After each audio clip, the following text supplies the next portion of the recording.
आजा।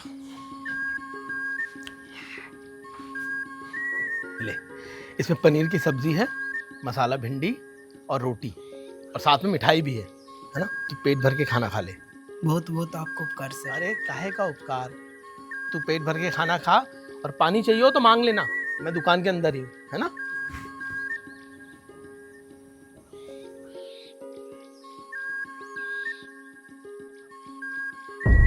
बेटा रमेश, तूने बहुत देर तक दुकान संभाल ली, अब तू अपनी दुकान पे चला जा। धन्यवाद, तेरे पापा इंतजार कर रहे होंगे।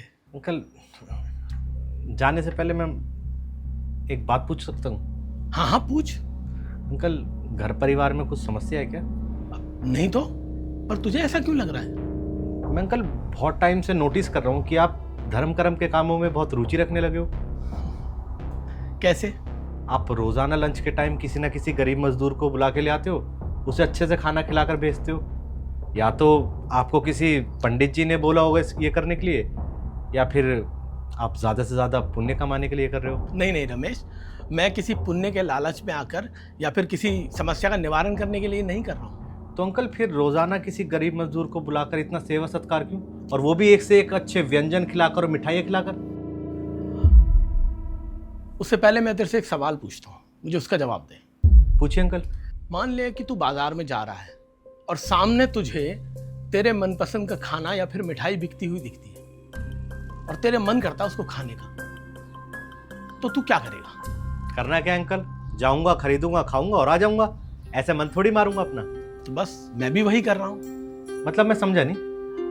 बेटा तुझे तो पता है ना कि मैं शुगर और बीपी का पेशेंट हूँ। हाँ जी अंकल। और अभी 6 महीने पहले ही मेरे दिल में 2 छल्ले पड़े हैं। हाँ। तो डॉक्टरों ने चटपटा, तला भुना और यहाँ तक कि मिठाइयाँ खाने के लिए मना कर दिया। तो मजबूरी में बस उबली हुई सब्जियाँ और सादा खाना खाना पड़ रहा है। मुझे पता है अंकल, और साथ में मुझे ये भी पता है आप और पापा अपने टाइम के खाने पीने के एक नंबर के चटोरे और शौकीन इंसान थे। इसीलिए आपको परहेज करने में बहुत मुश्किल हो रही होगी। हाँ रमेश, ये समझ लें कि एक तरह से मुंह पर ताला पड़ गया है मेरे, मगर आज भी स्वादिष्ट चीजों को देख कर ना खाने का मन कर जाता है। मन को मैं अपना रोक नहीं पाता हूँ। तो इस चीज से बचने के लिए मैंने एक बहुत ही अच्छा आइडिया निकाला है।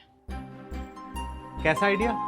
जैसे कि ये मजदूर मेरे सामने बैठकर खुशी से खाना खा रहा है ना, ऐसा लगता है कि मैं खुद भी उस खाने को खा रहा हूँ और एक खुशी भरा स्वाद मन में भर जाता है। तो इसीलिए किसी को भी खाना खिलाते वक्त मैं अपने पसंद की चीजें खिलाता हूँ, ताकि उस चीज का स्वाद मुझे भी मिले। खुशी भरा स्वाद चखने का बहुत अच्छा आइडिया निकाला अंकल आपने, और आज आपने मुझे जीने का एक बहुत अच्छा नया नजरिया दिया है। चलिए अंकल, मैं चलता हूँ। नमस्ते। नमस्ते बेटा। साहब, थोड़ा पानी मिलेगा? हाँ आजा, देता हूँ पानी।